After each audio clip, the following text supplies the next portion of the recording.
आए थे ऐसे कि फिर न घर से गए, अजाब आए थे ऐसे कि फिर न घर से गए, वो जिंदा लोग मेरे घर के जैसे मर से गए। अजाब आए थे ऐसे कि फिर न घर से गए, वो जिंदा लोग मेरे। तो अगर उसको वैसे ही पढ़ देते हैं और उसके ऊपर से गुजर जाते हैं तो फिर उस तिलावत का और उस तर्जुमे के पढ़ने का फायदा कम होता है। फायदा तो बहरहाल होता है और कुरान करीम पढ़ने का फायदा है, ये याद रखें। इंसान पढ़ता रहे पढ़ता रहे पढ़ता रहे, कभी ना कभी कोई ना कोई बात जो है वो इंसान के समझ आना शुरू हो जाती है। तो ये मैं नहीं कहता कि उसका फायदा नहीं, कम फायदा होता है, लेकिन अगर इंसान मुसलसल पढ़ता रहता है तो उसका फायदा जरूर होता है। इसका भी एक वाक़या है कि एक दफ़ा कुछ बच्चे थे, उन्होंने अपने किसी बुजुर्ग से कहा कि हम कुरान करीम पढ़ते हैं लेकिन फायदा कोई नहीं हो और ना हमारे इल्म में इजाफा हो रहा है, जो हम पढ़ते हैं भूल जाते हैं।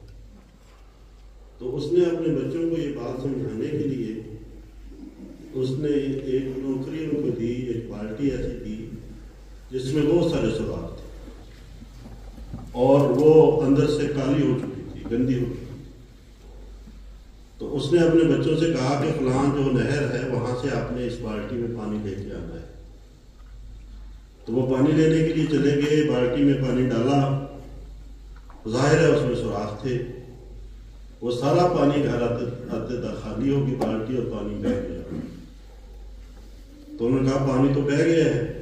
उसने कहा नहीं, तुम लोग आस्ता चले हो, अगली दफा तेजी से चलना। वो फिर गए, फिर बाल्टी भरी, तेजी से चल के आए, फिर पानी बह गया। फिर उसने कहा कि नहीं दौड़ के आओ, वो दौड़ के आए, पानी फिर बह गया। उसने कहा नहीं तेजी से दौड़ो, वो तेजी से दौड़ के आए, पानी फिर बह गया।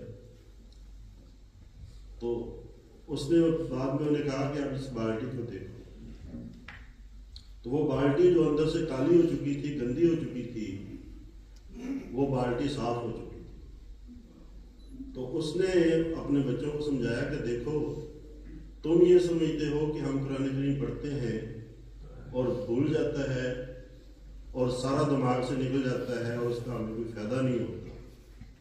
बाल्टी में तुमने पानी डाला, सारा पानी बह गया, लेकिन वो पानी अपना काम कर गया। एक दफा डाला, दूसरी दफा डाला, तीसरी दफा डाला, चौथी दफा डाला, बिल आखिर उस पानी ने उस बाल्टी को साफ कर दिया। तो ये जो ख्याल है कि हम पढ़ते हैं भूल जाते हैं, इसलिए पढ़ने का इसका फायदा नहीं है, फायदा होता है। कुरान करीम अपना काम दिखाएगा और पढ़ते रहें, तिलावत करते रहें, बाकायदगी के साथ तिलावत करें और समझ के कोशिश करें और इस नीयत के साथ करें कि जो भी अहकाम है हमने उनके ऊपर अमल करना है। कमजोरी हो जाती है, इंसान फिर भूल जाता है, लेकिन एक वक्त आएगा कि कुरान करीम की जो तालीम है उसके ऊपर इंसान फिर अमल करना शुरू कर देगा। हम उस जमात का हिस्सा हैं जिसने हजरत मसीह मौऊद अलैहिस्सलाम को कबूल किया और अल्लाह ताला से मोहब्बत का दावा किया।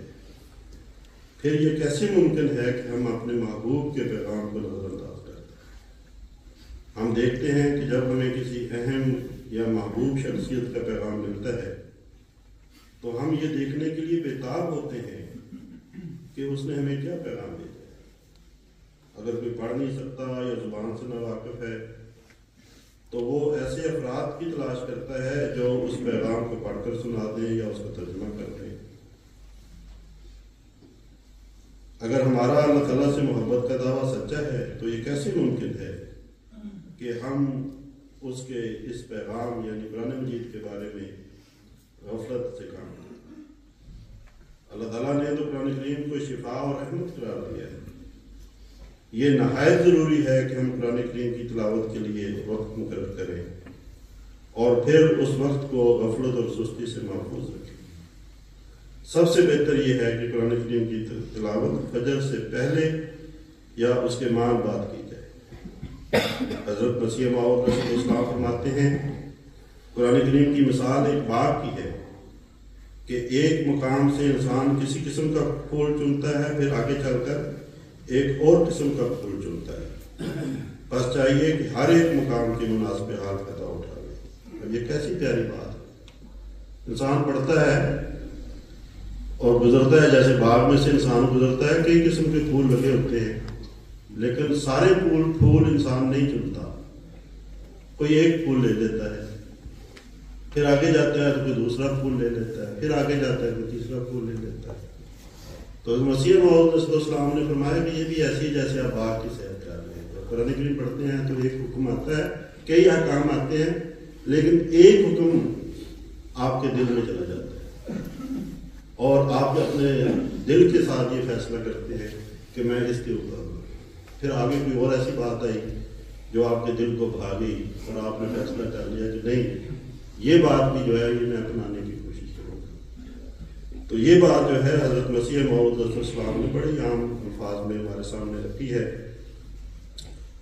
اس باغ سے بھرپور فیض حاصل کرنے کے لیے مقامی سطح پر تعلیم القرآن کی کلاسز کا باقاعدہ اہتمام کیا جاتا ہے۔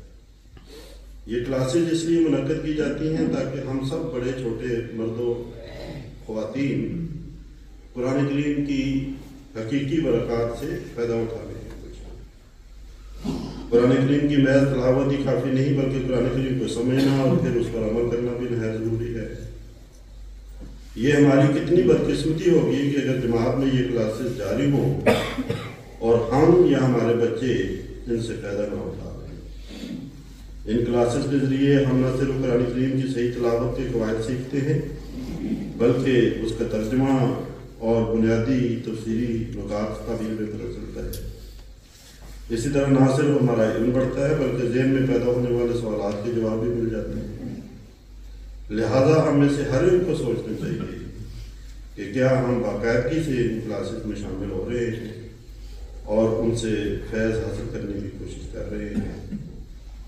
اللہ تعالیٰ ہمیں ان خوش نصیبوں میں شامل کرے جو قرآن کریم کی باقاعدہ تلاوت کرنے والے ہیں، اس پر غور کرنے والے ہیں اور اس کے احکامات پر عمل کرنے والے ہیں۔ تبھی ہم حقیقی طور پر یہ دعویٰ کر سکیں گے کہ ہمیں قرآن کریم سے محبت ہے۔ اللہ تعالیٰ مجھے بھی اور آپ کو اس کی توفیق عطا فرمائے۔